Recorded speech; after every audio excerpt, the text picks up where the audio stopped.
이야기는 어느 한 작은 마을에서 시작됐다. 이 마을은 산으로 둘러싸인 곳으로 사람들은 바깥 세상과 거의 교류 없이 하루하루를 조용히 살아가고 있었다. 마을의 중심에는 오래된 학교가 하나 있었는데 이 학교에는 누구도 모르는 비밀이 숨겨져 있었다. 어느 날 서울에서 이 마을로 전근을 온 교사 김선우는 학교 위 분위기가 살벌하다는 것을 느꼈다. 학생들은 늘 초조해 보였고 선생님들은 서로 눈이 마주칠 때마다 의미심장한 미소를 지었다. 하지만 김선우는 그저 도시의 바쁜 삶에서 벗어나 자연과 함께하는 삶을 기대하며 조용히 학교 생활을 시작했다. 하루는 마을 아이들이 교정 한가운데 있는 낡은 우물 근처에서 놀고 있었다. 김선우는 그 우물이 왜 이렇게 방치되어 있는지 궁금했다. 호기심 많은 그는 마을의 영감님에게 다가가 물었다.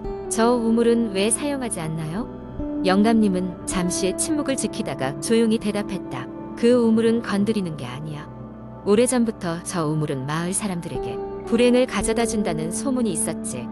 우물에 빠진 소녀 이야기 들어보셨나? 거의 처음 듣는 이야기였다. 김선우는 그 소녀에 대해 더 알고 싶었지만 영감님은 말을 아꼈다. 그날 밤 김선우는 우물에 대해 찾아보기로 결정했다. 그는 도서관에서 마을에 관한 오래된 기록들을 찾기 시작했다. 다행히도 오래된 책 한 권이 그의 손에 들어왔다. 책에는 40년 전에 어떤 사건이 기록되어 있었다. 당시 이 마을 학교에 다니던 한 소녀가 실종됐고 며칠 후 우물에서 차가운 시신으로 발견되었다는 것이었다. 사건은 자살로 종결되었지만 마을 사람들은 그 이후로 우물 근처에 가까이 가지 않으려 했다. 소녀의 이름은 은희였고 그녀의 죽음에는 많은 의문이 남아 있었다. 김선우는 일련의 사건들이 단순한 우연의 일치가 아니라는 생각이 들기 시작했다. 그는 은희의 죽음이 정말 자살인지 아니면 다른 이유가 있는지 알아내기로 마음먹었다. 어느 날 저녁 그는 학교를 몰래 빠져나와 우물을 조사하기로 했다. 그날 밤 우물 근처는 이상할 정도로 조용하고 음산했다. 김선우는 손전등을 켜고 우물의 가장자리에 조심스레 다가갔다. 갑자기 차가운 바람이 그의 등을 스쳤고 알 수 없는 소름이 돋아났다. 그는 우물 안을 들여다보았다. 그 안은 까맣게 비어있어 아무것도 보이지 않았지만 그는 쉽게 포기하지 않기로 했다. 김선우는 학교로 돌아가 교실에 석인 밧줄을 찾아냈다. 다시 우물로 돌아온 그는 밧줄을 단단히 고정한 후 스스로 내려가기로 했다. 내려가면서 그는 알 수 없는 중얼거림 소리를 듣기 시작했다. 깊은 곳에서 들려오는 소리였다. 긴장한 마음으로 우물 벽을 손으로 더듬으며 내려가는 순간 그는 벽에 새겨진 글씨를 발견했다. 나는 진실을 보았다. 그들은 나를 막을 수 없어. 김선우의 심장은 마구 뛰기 시작했다. 은희가 무엇을 보았던 것일까? 더 깊게 내려가자 발 아래에 단단한 것이 느껴졌다. 손전등으로 비춰본 바닥에는 오래된 나무 상자 하나가 있었다. 그는 상자를 힘겹게 열었고 그 안에는 낡은 일기장이 들어있었다. 은희의 일기장에는 당시 학교에서 있었던 일들에 대한 끔찍한 이야기들이 적혀 있었다. 교사들이 학생들을 이용한 실험, 그리고 그 실험에서 희생된 많은 어린 영혼들. 김선우는 이해할 수 없었다. 왜 이런 일이 감춰졌는지, 그리고 왜 아무도 이 일을 밝히려 하지 않았는지. 현실은 그의 상상을 넘어섰다. 그는 일기장을 들고 우물 밖으로 다시 올라왔다. 그 순간부터 마을의 분위기는 더욱 이상해졌다. 사람들은 김선우를 피했고 그는 어디서인가 자신을 지켜보는 눈길을 느꼈다. 매일 밤마다 악몽에 시달렸고 누군가 그의 방문 앞에서 걷는 소리를 들었다. 어느 날 그는 학교에서 이상한 초대장을 받았다. 마을 회의에 참석하라는 것이었다. 마을 대소사는 물론 중요한 일이 있을 때만 개최되는 회의라 김선우는 이를 수상하게 여겼다. 회의 당일 마을 회관에 모인 주민들의 표정은 심각했다. 그들은 김선우에게 은희의 사건을 더 이상 조사하지 말고 일기장을 돌려달라는 것이었다. 마을의 평화를 위해서란 이유였다. 그는 자신이 생각했던 것보다 훨씬 더 큰 일에 휘말렸음을 깨달았다. 그날 밤 김선우는 가장 친하다고 믿었던 동료 교사가 그의 방문을 두드렸다. 동료는 은희에 관한 진실을 알고 있다고 말했다. 마을이 감추려는 것이 무엇인지 그 이유를 설명했다. 과거 이 마을은 마을의 번영을 유지하기 위해 비밀리에 존재하던 어떤 조직과 연관되어 있었고 그들의 실험은 은희의 세대까지 이어졌던 것이다. 김선우는 이 모든 사실을 기록으로 남기기로 결심했다. 하지만 어느 날 새벽 그의 집이 불타고 있었다. 마을 사람들은 이를 사고로 처리하려 했지만 김선우는 누군가의 의도적인 지심을 직감했다. 그는 마지막으로 남은 은희의 일기장을 들고 서울로 돌아가기로 결심했다. 기차역으로 향하는 동안 그의 뒤를 따르는 그림자가 있었지만 그는 멈추지 않았다. 그는 이 모든 진실을 세상에 알리고자 했다. 결국 김선우는 그 자리에서 사라졌다. 그의 행방은 알 수 없었고 마을 사람들은 그의 흔적을 지웠다.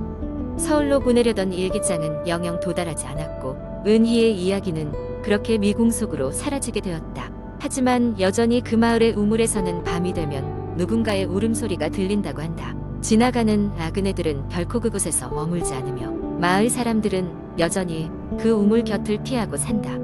아마도 그들은 진실을 아는 마지막 사람들일 것이다. 두 번째 이야기. 나는 어릴 적부터 귀신 이야기에 관심이 많았다.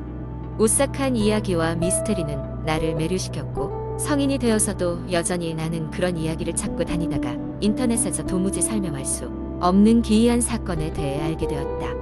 이 이야기는 몇 년 전부터 한국의 인터넷 커뮤니티 사이에서 조용히 전해지고 있었다. 대학에서 방학을 맞이한 나는 혼자만의 여행을 계획했다. 인터넷에서 본 이야기가 너무 흥미로워 그 이야기가 전해지는 그 산을 방문하기로 마음먹었다. 그 산은 강원도의 깊은 숲속에 위치해 있었고 그곳에는 옛날 작은 마을이 있었지만 지금은 지도에서조차 자취를 찾을 수 없다고 했다. 내가 도착했을 때 산 입구에는 출입 금지라는 팻말이 붙어 있었다. 팻말의 날과 헤어진 모습은 오랜 세월 이곳에 방치된 듯한 느낌을 주었다. 그러나 나는 호기심을 억누를 수 없었고 조심스럽게 그 금지를 무시하고 산속으로 들어갔다. 산길은 예상보다 더 험난했다. 무성하게 자란 나무와 얽히게 고설킨 덩굴들 사이를 헤쳐나가야 했다.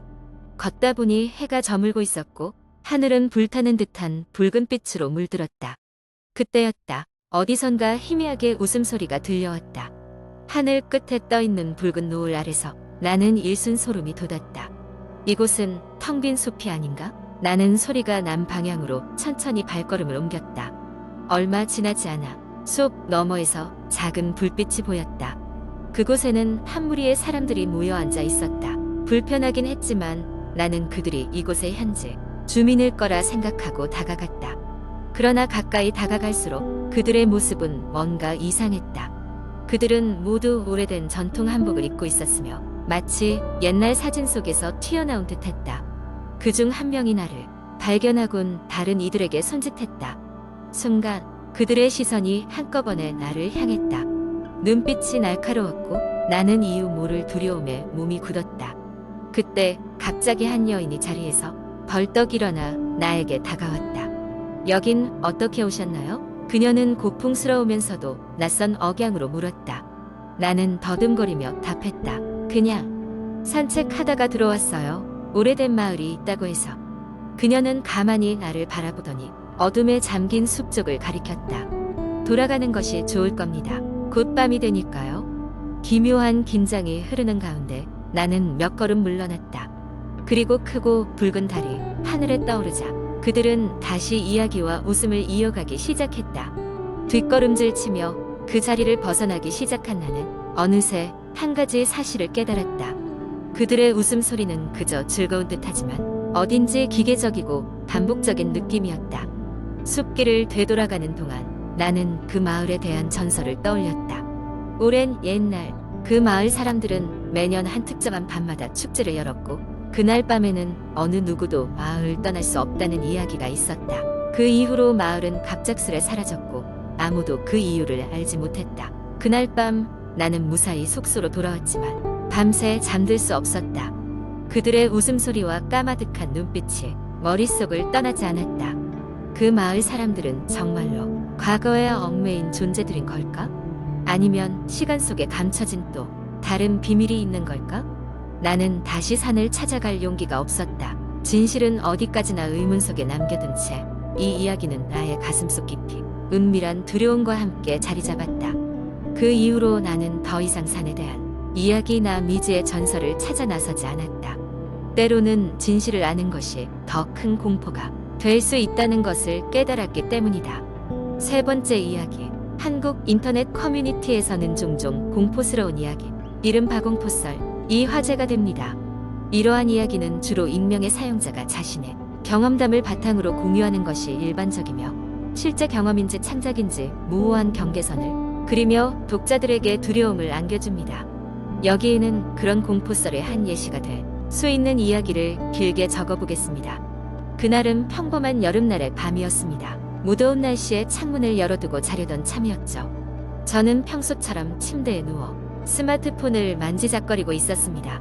어둠 속에서 화면만이 희미하게 빛나고 있었고, 밖에서는 산들바람과 함께 매미 소리가 잔잔하게 들려왔습니다. 그 소리가 마치 자장가처럼 느껴져 슬슬 잠이 밀려왔습니다. 몇 분이 지났을까요? 잠결에 갑자기 창문 너머에서 이상한 소리가 들려왔습니다. 처음에는 바람 소리가 조금 이상하게 들리는가 싶었지만, 금세 그것이 바람 소리가 아니란 걸 알게 되었습니다. 그것은 낮고 끈적이는 목소리였습니다. 분명히 사람의 목소리였습니다. 여기 있다. 가까스로 잠에서 깨어난 저는 침대에서 일어나 창문 쪽을 바라보았습니다. 창문 밖에는 아무것도 보이지 않았습니다. 나뭇잎이 흔들리고 소리의 방향을 감지하기 어려운 외부 소음이 섞여 있었을 뿐입니다. 혹시 착각이었나 싶어 다시 잠을 청하려 했지만, 이상하게 마음 한구석이 불안했습니다. 시간이 조금 흐르고 불안감에 다시 눈을 떴을 때였습니다. 똑같은 목소리가 또렷하게 들려왔습니다. 여기 있다. 뒤척이다가 심장이 요동치는 것을 느끼며 천천히 창문 쪽으로 다가갔습니다. 창문을 통해 바깥을 내다보고자 블라인드를 조금 젖혔습니다. 깜깜한 어둠 속에서 볼 수 있는 건 희미한 달빛에 드러난 마당의 몇 개의 물체뿐이었습니다. 아무것도 없었습니다.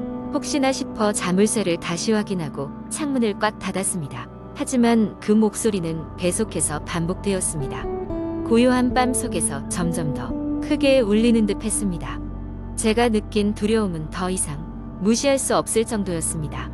결국 저는 아파트 경비실에 전화를 걸어서 근처를 확인해달라고 요청했습니다. 경비원은 친절한 음성으로 지금 당장 순찰을 돌겠다고 했습니다. 저는 침대에 앉아 경비원이 빨리 와주기만을 기다렸습니다. 몇 분 후 경비원의 무전 소리를 밖에서 들을 수 있었습니다. 다행히 그 목소리는 더 이상 들리지 않았습니다. 전화로 경비원이 아무 이상이 없다는 말을 듣고 안심하려던 찰나 마지막 불쾌한 소리가 들려왔습니다. 찾았다. 뒷덜미가 쭉 뼛서고 심장이 멎는 듯한 느낌이었습니다. 하지만 그 후로 소리는 더 이상 들리지 않았습니다. 다음 날 아침, 저는 경비원에게서 이상한 이야기를 들었습니다. 그날 밤 제 아파트 단지와 근처를 둘러보았지만 아무런 흔적도 이상한 사람의 흔적도 발견되지 않았다고 했습니다. 그러나 같은 날 다른 주민 한 명이 비슷한 경험을 했다는 이야기를 들었습니다. 그 집에서도 창문 밖에서 알 수 없는 소리가 났다고 했습니다. 그 일이 있은 후 저는 창문을 항상 닫고 잠에 들었습니다. 그리고 비슷한 소리를 2번 다시 듣지 못했지만, 그날의 소름 끼치는 경험은 아직도 제 마음 한구석에 남아 있습니다. 위 이야기는 과장되고 허구적인 요소를 가미하여 작성된 것입니다. 인터넷 공포썰은 위험한 상황에 대한 경각심을 일깨워줄 수는 있지만 그 내용을 맹신해서는 안 됩니다. 항상 자신의 안전을 최우선으로 생각하는 것이 중요합니다.